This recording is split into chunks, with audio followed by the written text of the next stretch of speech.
Welcome, everyone. It's going to take just a minute or so for everybody to get in.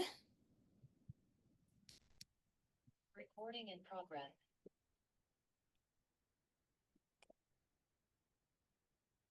Welcome to Parent University, Douglas County School District. This is our April Parent University. Looks like most people are coming on in. Welcome. Thank you for joining us for the last Parent University of the 2024-25 school year. I cannot believe I'm saying that. Our topic this month is family, school, and community partnerships. What are they and why do they matter? My name is Amy Pfister, and I am the Community Relations Coordinator here at DCSD. Just a couple housekeeping items before we begin with introductions. This webinar is being recorded, so whether you're joining us live or you're joining us at a different time, welcome, but it is being recorded. Additionally, if you have any questions, please utilize the Q&A box instead of the chat box. That just helps us. We're going to save a few minutes at the end if time allows to answer questions relevant to tonight's topic. And as always, thank you to our parent university sponsor, HCA Health One Skyridge. We could not do this without you. As it's our last parent university of the year, we want to celebrate a little bit.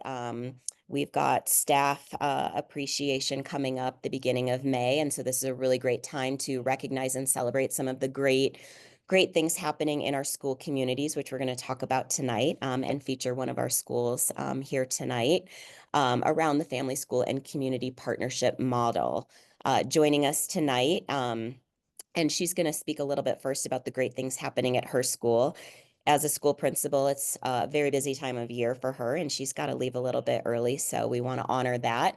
But joining us tonight to kick it off, first we have Sara Curto. She is the principal of Sierra Middle School in Parker.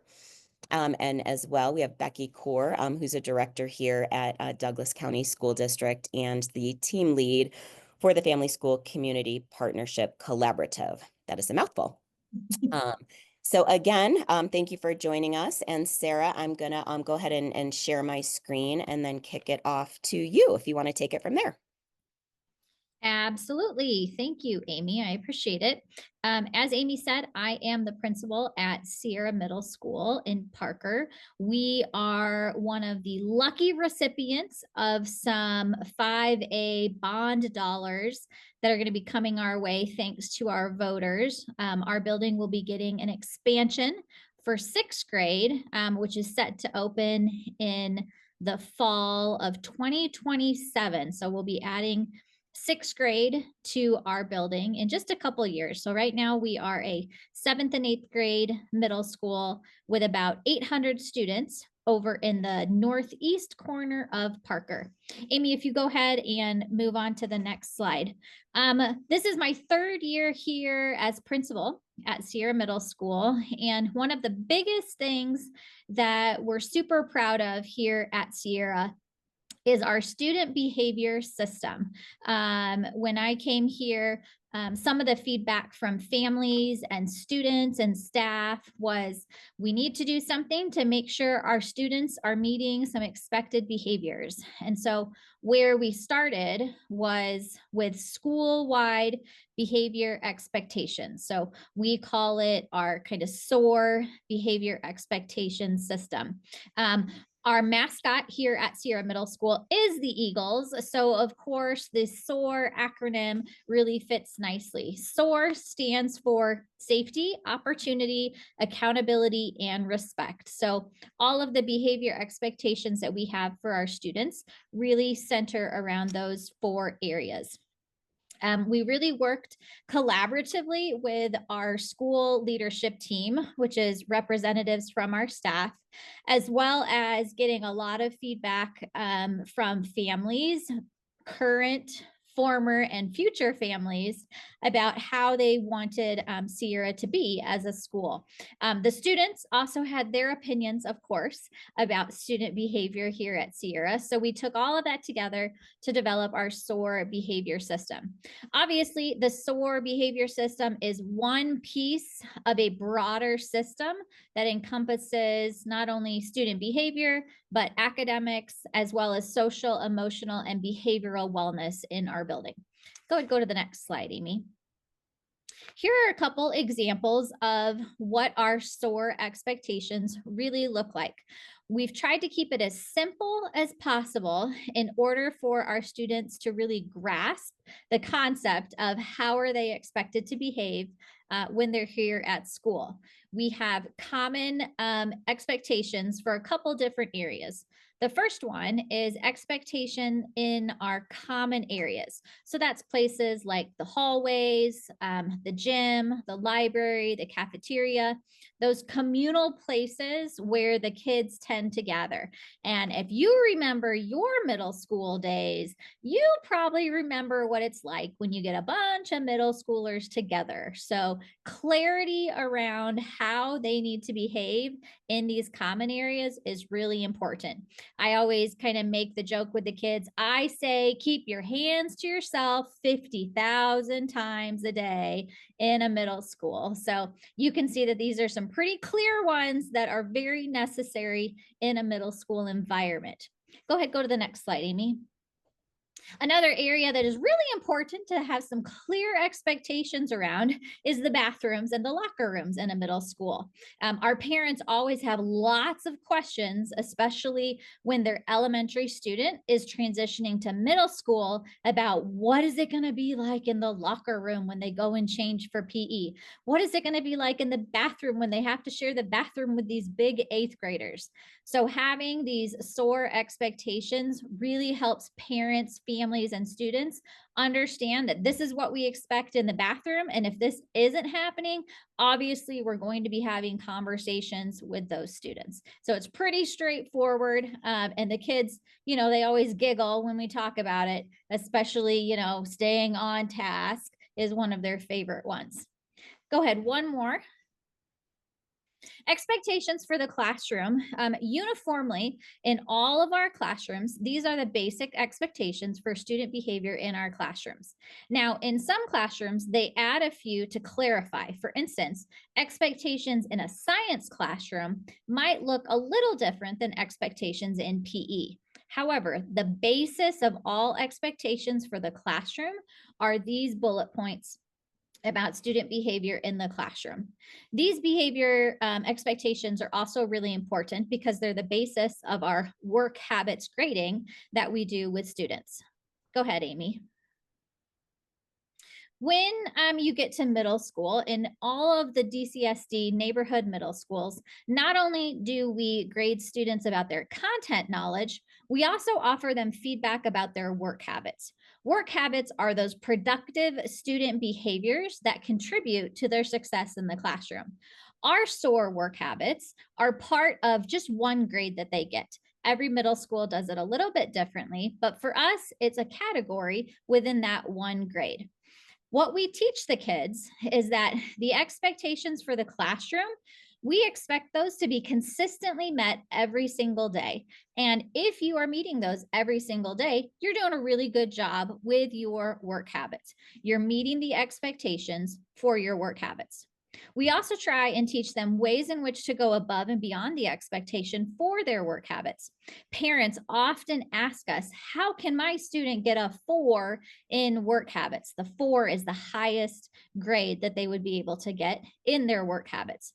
So we talk a lot about, well, there's ways in which they can go above and beyond what the SOAR expectations are for the classroom. For instance, volunteering to help other students, cleaning up. In some areas, it's leading warm-ups, offering their opinions or their thinking, routinely participating. Sometimes it's even picking up trash at the end of class because the classrooms get so messy, demonstrating empathy and courtesy, doing some peer tutoring. Those are all examples of ways that students can go above and beyond the classroom expectations for SOAR. Go ahead and move to the next one, Amy.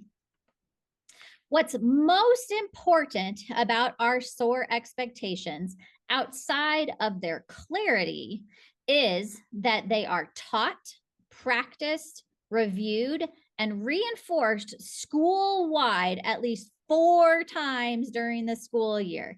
The students absolutely get sick of hearing about SOAR expectations. However, they absolutely know them. We start the beginning of the year with a 3 = 33 model, which means for 3 weeks, we teach, practice, review, and reinforce all the expectations throughout our entire building and within each classroom. That gives us 33 more weeks of a good school year, ideally.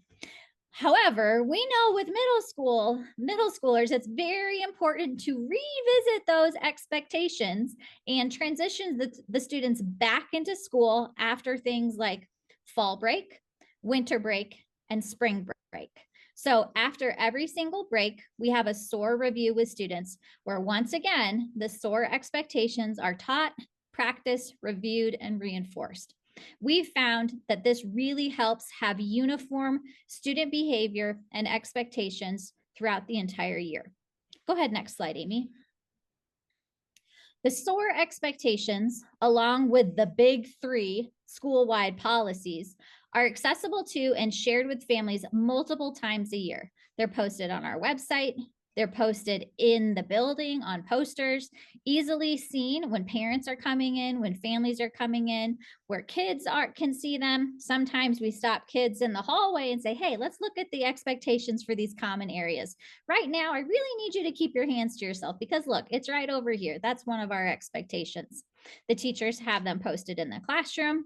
We communicate them in our weekly communications with family. Sometimes we highlight some more than others, depending on how the students are behaving or the time of year. But what's really important that not only students and staff, but also their families are very aware of what the behavior expectations are within our building. Go ahead, next one, Amy. Some of the other things that we really try and work on to have a partnership with families outside of SOAR expectations are opportunities for our families to be involved in our school.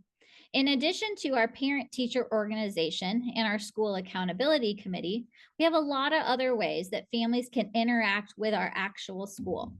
This year, particularly, we've had some parent volunteers who are supporting in our classrooms. That's been a big help to our teachers, so they have an additional adult in the room who can help students. We also have parent volunteers at our PTO events, our drama productions. They usually work the concession stand. We've also had very brave parents who have volunteered for field trips with middle schoolers. So it's great to have them on the field trips and get to see the students outside of the school environment. We also try and provide family-friendly activities, such as a healthy activities night. That gets a ton of turnout from our community, not only our school, but our community, because it offers families the opportunity to engage in a lot of different activities that are really fun for them. We've offered movie nights, a family painting night, which was a big hit, as well as a multicultural night where everybody brings in food from their country of choice. And that's always a delicious night. We also provide feeder-wide parent nights out in collaboration with our PTO. So parents can get a break from their kids, and we have 1 million kids running around our entire building on a Friday night. We also work to personalize interactions. We have a wide variety of languages spoken here in our building and by our families. And so it's very important that we also are able to communicate in their preferred language.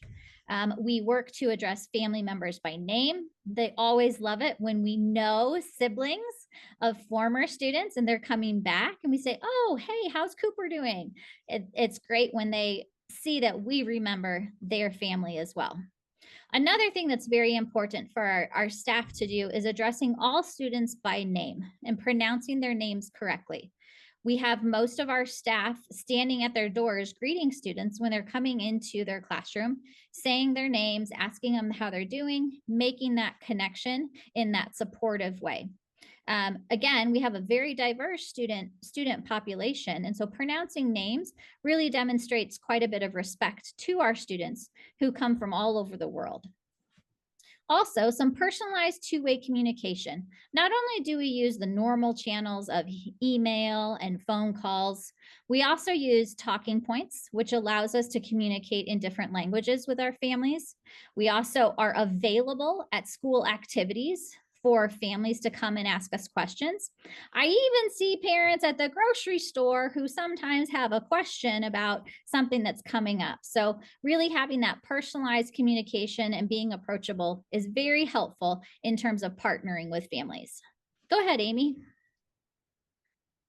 At Sierra Middle School, you can see that we really try and take a supportive stance with our students and having adults who are very focused on having students be safe and successful.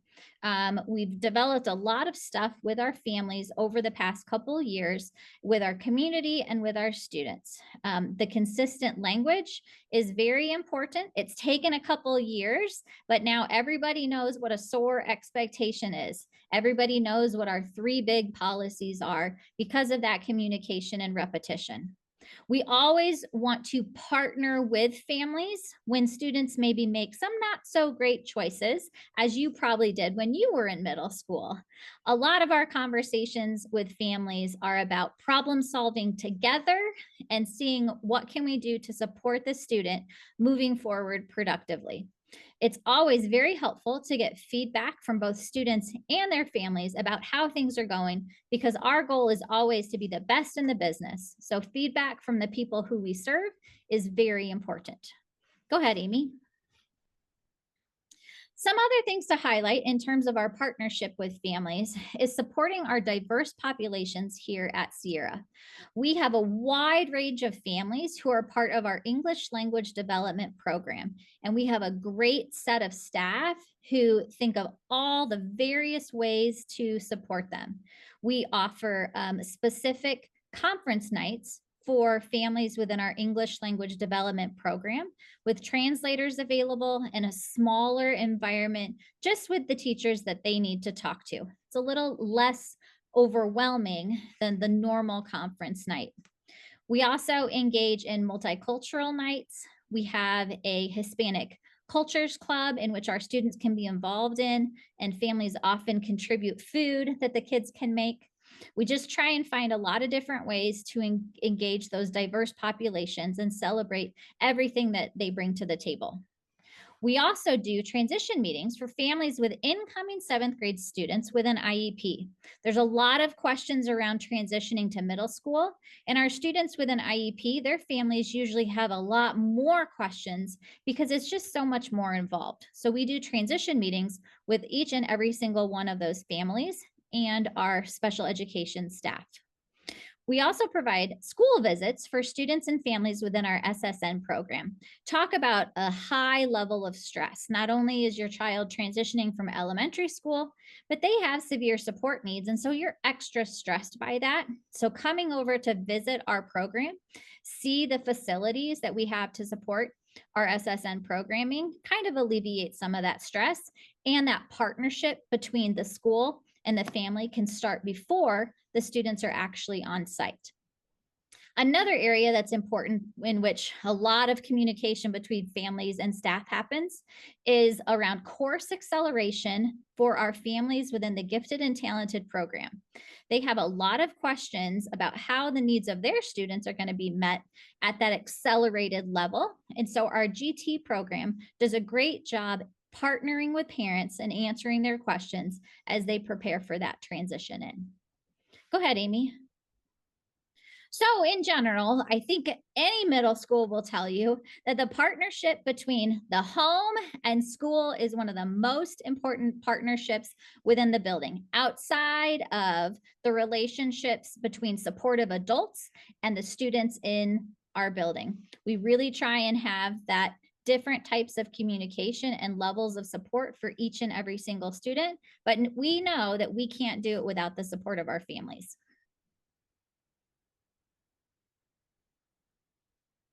And I think that's it for you, Sarah. I know you have to leave. Thank you so much. It's just amazing to hear the incredible work that's happening at Sierra. And I won't say it makes me want to go back to middle school, but a little piece of it does. Well, that's what we always hope for. Middle school is a very special group of students, so we're happy to work with them every day. It sure is. So thank you for the amazing work that you're doing there and your team. And yeah, just what a great thing for the community of Sierra. So Thank you, thanks Sarah. for taking the time, Sarah. Bye. Thank you so much. Thank you. Thanks, Amy.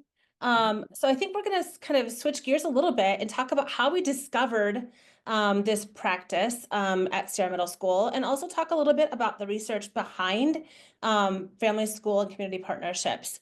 So research really does indicate that family, school, and community partnerships, or FSCP, like we like to call it, really leads to improved student outcomes in terms of attendance, graduation rates, and a deeper sense of belonging.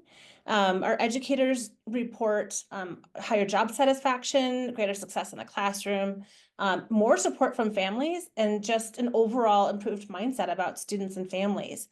And then it also actually contributes to greater teacher retention when they have support from the community, and schools report greater staff morale and a better school climate when FSCP, or family school community partnerships, are really woven into the fabric of the school and how they do business on a daily basis. So I'll give you a little bit more information about kind of the basis of our programming in Douglas County. If you can go to the next slide, Amy, that would be great. We utilize the national standards for family school partnerships based on the national PTA standards. And those standards are really connected to welcoming all families, communicating effectively, supporting student success, speaking up for every child. We like to say all is each, all students, every student, sharing power with families, and collaborating with the community. So when we go and take a look at these standards, we can attach different practices to these national PTA standards for family school partnerships, so that we can really reflect on our practices, so schools can reflect on their practices and see what is making the biggest difference. Okay. We can move on. I'll give you an example of one of those pieces is our Conexión parent group. Conexión is in Spanish, is a Spanish word that means connection in English. This parent group is phenomenal. They have a board of leaders, and then they also support families across the district. It's a district level partnership that serves to inform our approaches and provide feedback. This year, DCSD's Conexión Parent Group provided feedback on the strategic plan, bullying prevention, growth and decline, and transportation. They really like to come together to learn together, and then be able to support others across the community. Their goal is to build relationships to support each other. You know, as a parent myself, it's really important to have those connections with other parents, especially, as Sara was saying, middle school parents. I have a middle school student and a high school student, and really thinking about having those partnerships with other parents just like me as we're going through this is actually a very supportive and healthy way to approach our work. And so this Conexión Parent Group is integral to the work that we do across Douglas County, and serving to provide wonderful, fantastic feedback for us that we can act upon. We also have a team of liaisons. So Amy, next slide. On that slide, you'll learn more about how our team of liaisons are multilingual adults who support families and educators to come together. They're like the bridge to help our educators and our families to navigate the school system. If you've ever moved to a new school in your lifetime, or a new job, half of the battle is learning where the copier is. Half of the battle is learning who to go to for what things, and how to check grades, and how to get things done. And so when you think about that, in terms of a family that's new to our system, our liaison team really serves as that bridge to connect our families and support them through that process. They collaborate with our school staff and district staff to build capacity, the skills and knowledge to serve all of our families. They speak at least 4 languages across our liaison team, and they will collaborate with our schools in Highlands Ranch as well to support our families and our students in those transitions. Some of the examples I can provide in their work would be to support the registrars and families to get new families enrolled with online registration, and then helping them to connect with a counselor or academics, accessing grades, getting connected to extracurricular activities, things like that. So really just helping to support the academic success and overall well-being of our students and their families. All right, next slide. All right, so you're probably wondering how we uncovered this practice at Sierra Middle School. And that was through our DCSD Family School Community Partnerships Collaborative. It was started by the CDE, Colorado Department of Education, by Dr. Darcy Hutchins. And we brought this idea to Douglas County, where we bring in district level support from all of our departments. We have representation from all district departments, Sierra Middle School, and then other schools as well, and a parent. The first year, we really just took that year to learn about what family school community partnerships are and the impact of those productive relationships. And so we started to kind of reflect on where we are as a district, and our schools, our partner schools, took some time to reflect on where they are as schools and then chart our progress forward. Year 2, we implemented the integrated multi-tiered system of support in our district, and family school community partnerships lives within that system. You'll see that in a slide in a moment. But year 2, we sought to really identify the foundational practices of integrated MTSS. What is it that schools do to support our students and our families that's working really well? So we decided to go on an adventure and pick out some bright spots, because if we can seek out and highlight what's going really well, then we can support other schools to replicate those practices. This year, in year 3, we continued those bright spot visits. People love it. Our staff, our families love it. And then we are using those practices to then build capacity with other leaders and teachers. This year, our theme was academic partnerships. How are we leveraging academic partnerships to help move the needle, to help support our students in rigorous content? We can go to the next slide. So this is what I was referring to in terms of integrated multi-tiered system of support. This is a lot of words and a very big framework. But you're going to notice that the light blue band includes family, school, and community partnerships. Okay, so if you look at the heart of that diagram, it's really focused on student outcomes in terms of achievement and growth to promote engagement and belonging. Out from there, we're looking at the different components of the system. So shared leadership, what makes it really work? Shared leadership, data-driven decision-making, layers of support, screening and assessment, and so on. You can read the graphic. But then we utilize our PLC work to identify where students are and then what supports they might need. And I've had some really great discussions around, well, is family school community partnerships its own thing, or does it sort of live everywhere in all that we do? And I would say answer is both. We have to be able to talk about how we engage families as a separate initiative that we do, but we also have to talk about it in terms of how we make decisions and involve our parents as partners in making those decisions. How do we can't create a behavior plan for a student without parent input. That school home connection is incredibly important. We can't create a SOAR behavior system without the partnership of our families. In terms of academic support, it's really important to share what's working really well for our students, for individual students with families, because that has a high impact on student outcomes. So we think about family, school, community partnerships as a through line for everything, but it's also something that we need to talk about regularly so that people understand what it is.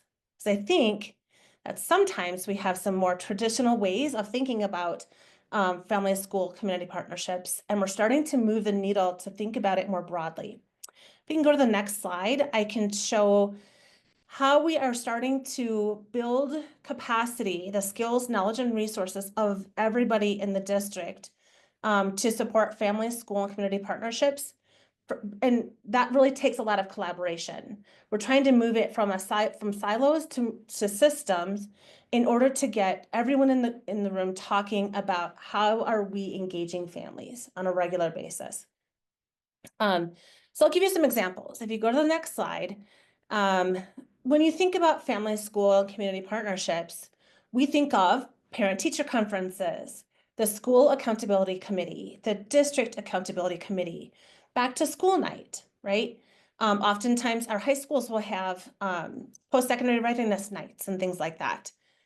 We're starting to move, those things are important, we keep those, but then how do we enhance and grow our practices? How do we do it a little differently to get more people in the door? Who's coming to back to school night? Who's not coming to back to school night? What can we do around that to engage all of our families? And moving the needle on embedding our practices for it to be more systemic. So FSCP, Family, School, Community Partnerships, is just how we do business. So an example of that would be we've embedded family interviews into our English language development program. We've also embedded it into our special education programming and gifted and talented. So really getting parent input from the very beginning around what makes your child tick? What is your child successful at? What are your hopes and dreams for your children? And what does that look like? We have parent focus groups, and one big leverage point is positive phone calls, which you'll learn about in a minute from Cimarron Middle School. And if you go to the next slide, it shows the reason why we do what we do. This slide shows the highest impact on student outcomes. So the Flamboyant Institute, Flamboyant Institute did some research around what are the most impactful practices for family, school, and community partnerships. And you can see that the most impactful activities are things like academic partnering, which is why that was the theme for this year. It also aligned to our initiative, our district level initiatives, relationship building, ongoing communications, positive phone calls home, and then regular personalized communication, data sharing. All of those have a higher impact on student outcomes.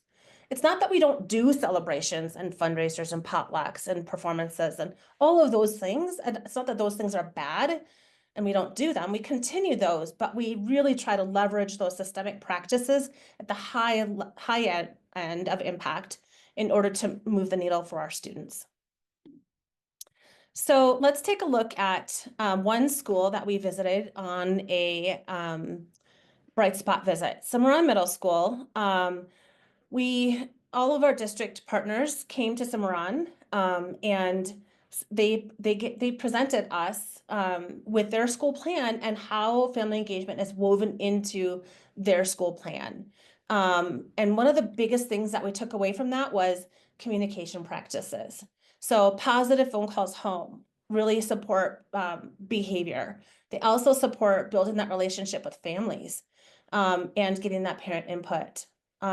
They actually at Cimarron have really clear communication expectations for staff, and they provide coaching and support.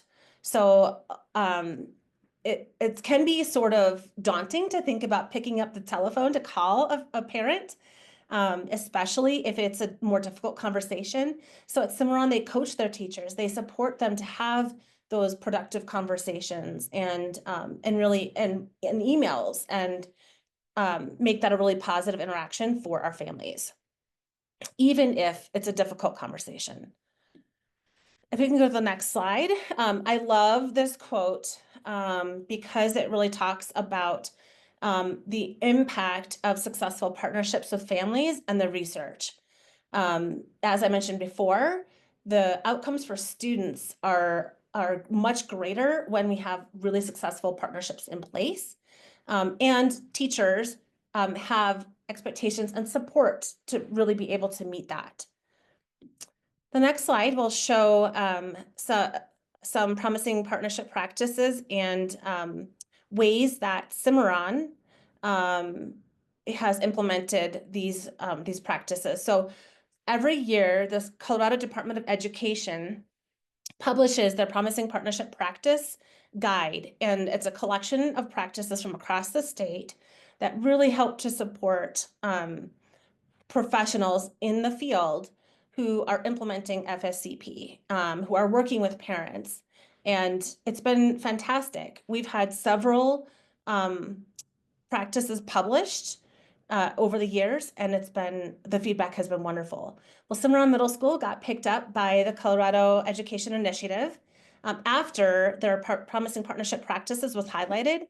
And so it was a huge celebration for Cimarron because they're doing such great work. So we're going to take a moment to hear from them what this looks like and what communication practices they have in place. Thanks, Amy. My name is Chris Here we go. Zimmerman. I'm the principal of Cimarron Middle School in Parker, Colorado. My name is Jess Ranaletta, and I'm the assistant principal here at Cimarron Middle School.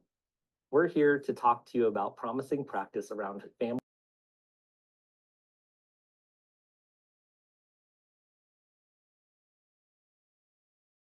Amy, I can't hear it. We start with really Can the you hear it now? transition between elementary and middle, and end with middle and high school at the middle school level. And we do this by starting that transition before parents and students even get into the classroom. We meet with the teachers in the schools in the elementary level to get to know the students at a deeper level and to get the information so we can place students correctly when they come here. We also start with our coffee talks the spring before our school starts. Coffee talks are a way for parents to get acclimated to the school and get information. But the best part about coffee talks is we have student tours within the building. We have real students in a real school environment, walking parents around and getting that feel for how school is going to be on a day-to-day basis. Once we start school, we have the beginning of the school night where parents are able to come in, meet the teachers, greet them, see the environment, start to really build that relationship with students. We also talked about some pretty tough topics with the principal around parenting middle school students and communication. These topics include stuff like social media, attendance. Parenting in this screen age is so difficult right now. And so we have some of those conversations that help parents through their parenting with 6th grade, 7th grade, and 8th grade. And then lastly, we like to train our teachers around communication. In some of the resources, you'll see our handbook. We try to do a handbook session every year where we go deep into communication. As you know, communication is something that you could always do right and never get it right. And so we like to train our teachers with examples and activities that prepares them to communicate with students and parents. Next, we'll talk about some ongoing communication that Cimarron provides each year. The first thing we do is we centralize all of our communication around a theme. Every year we have a different theme. This year's theme is Believe. So as we communicate to families and students and teachers, we're going to keep in mind that everything we do is because we believe we can do what's best for our students and our families. The second thing we do is we provide weekly staff communication. You'll notice in our resources, we gave an example of this. We want to make sure that our staff is as prepared as possible for all the upcoming things that might come up the next week. We make sure to bullet and highlight big sections that we want people to be mindful of. And we know that our teachers feel most supported this way, and they communicate how much they appreciate our ability to provide this every week. The second thing we do is we provide bi-monthly communication in the same format to our families. We want to make sure that our families are involved with everything that we're doing here at Cimarron, as well as things that are happening at our elementary and high school locations. So we make sure that we provide our communication in a way that is super short, very detailed, minimal amount of words as possible. And again, we want to make sure we bold and highlight very important pieces so that no one at any point in our community feels left out or that they miss communication. We've seen some really big impacts as we have started to go down this route of really intentional communication strategies within our school. We have seen the impact with our families because they feel more connected, not just to their kids when they come home from school, but they feel connected to the school. Our staff also has seen a big difference. A while back, when we didn't intentionally look at communication, staff would get multiple emails from multiple people. And as you all know, our emails can stack up pretty quickly. By intentionally putting some of these strategies in place, like Jess said, it becomes a little bit more manageable and they can focus on their relationships with students and parents to really thrive in their classrooms. And then lastly, our students feel connected because of this communication as well. When they go home and they're able to have those conversations with their parents, or when they're in the classroom having conversations and building the relationships with the teachers, it makes them feel more connected with school. Our students self-reported that 90.1% of our students at Cimarron feel connected. This is important because when kids feel connected, they learn.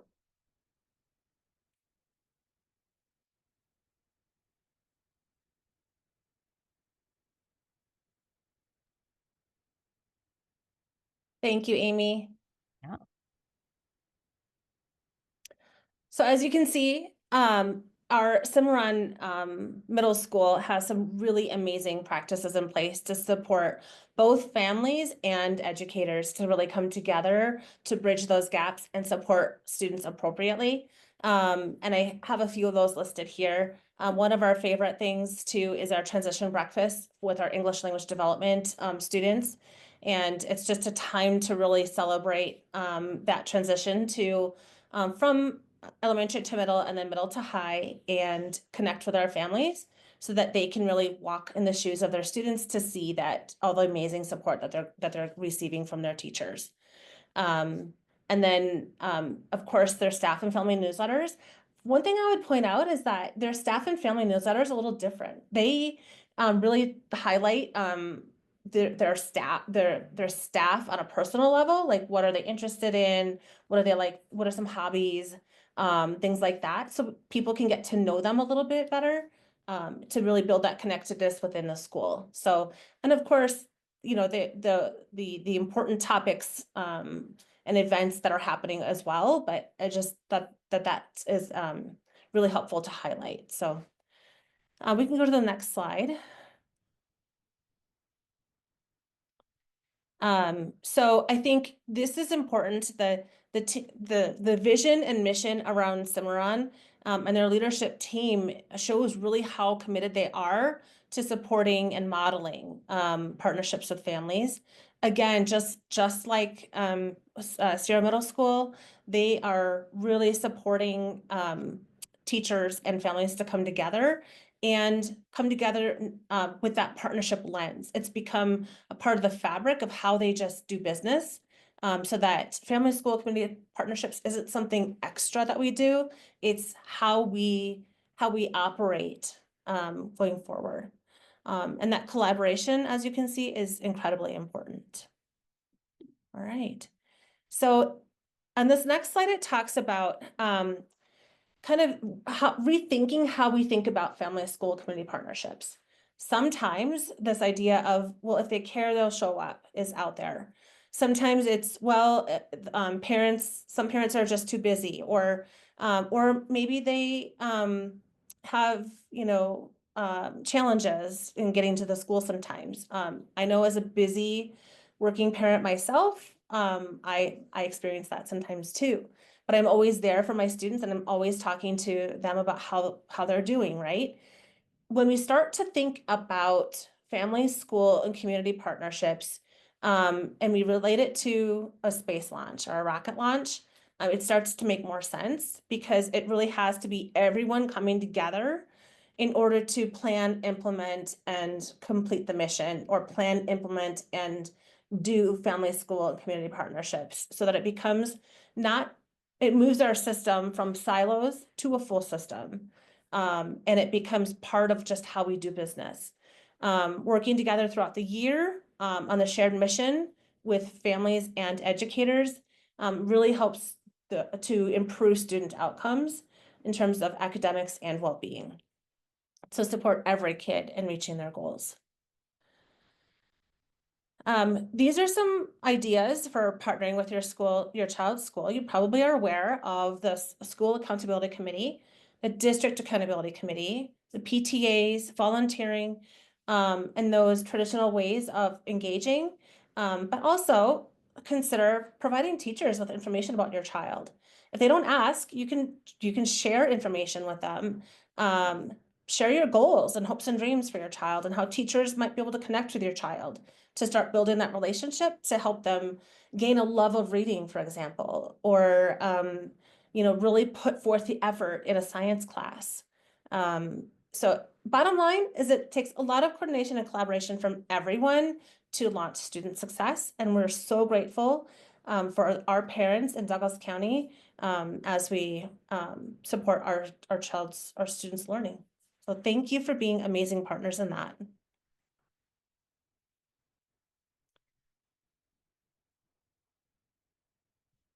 You're muted, Amy. Myself, I will. Sorry. Let me just get myself organized here for a second again. Okay. We're not sharing screen anymore. Let's see. Okay, we have a few questions here. So let me kind of go through them here. So one question is, this is on an earlier slide. I think it might have been one that Sara actually shared, but is a 4 on the scale, considered an A or considered an A+, or how does that play into things? So I think, yeah, so I think if you're looking at how do the numbers translate to grades, I think that's a whole more deeper conversation on a middle school assessment grading philosophy. But the quick and dirty answer would be yes, a 4 would be like an A. And I'm sure that Sara would have a lot more to say about that. Yeah, I'm sure she would. And if somebody, so this is another question, if somebody had a really great idea for their school community, what would your suggestion be for who should they, present that idea to? Would it be a teacher, the principal, you? Yeah. Please reach out to me. Reach out to the principal. It depends on what the idea might be and who might be involved. If it's a school level idea, reach out to the teacher or the principal. If it's something for the district, reach out to me. I'm always happy to support families in implementing different ideas that support our students' well-being and outcomes. Perfect. It's And important. make sure to include, your contact information in this as well. When we post this on our Parent University page. So if anybody does have a question, they can reach out to you directly. Another question here, I think this is regarding the grading scale again. So this might be more of a Sara question, but for, a special education learner, would they also be on a 1, 2, 3, 4 type of a academic progress? Is it a different system? Is it?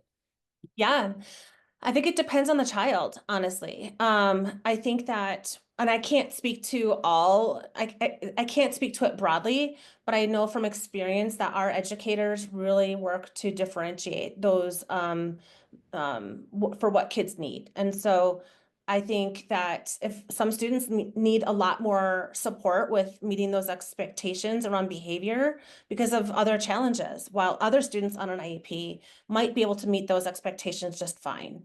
So I think the response is just that it needs to be a conversation with the case manager and teacher and principal to find out what those expectations are for your child. Thank you. And then one last question. Would you say, with regards to the FSCP or, great ideas happening in schools, does it typically start with a parent, or does it sometimes start with a student, or does it start with a staff member, or a mix of all? Yeah, a mix of, I would love it to be more of a mix of all. So if you have an idea for something that's going really well on a bright spot we should visit, please, I should have put this in my presentation.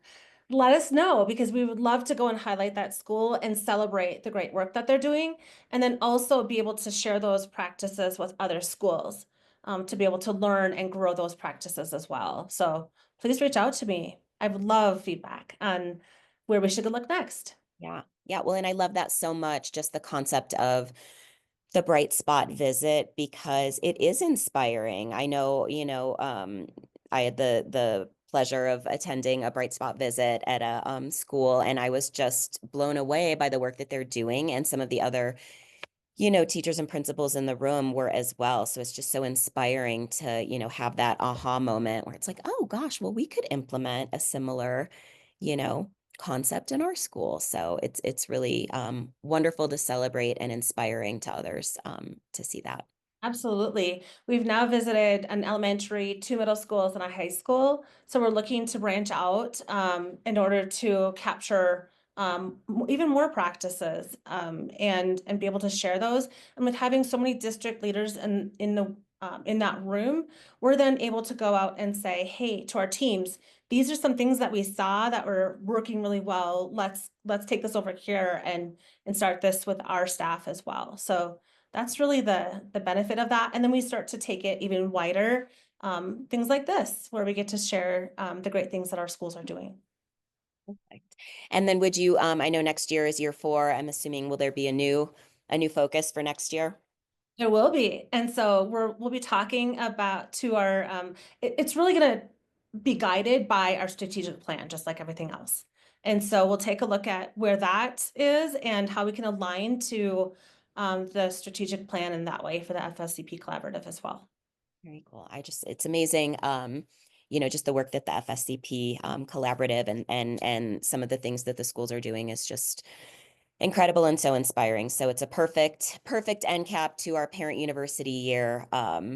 In celebrating our schools and our communities, especially with staff appreciation around the corner in just a couple short weeks. So again, Becky, thank you so much for your time tonight and sharing about the FSCP and the FSCP collaborative within DCSD. And I know Sara had to leave a little bit early, so thank you to Sara Curto as well, principal of Sierra Middle School.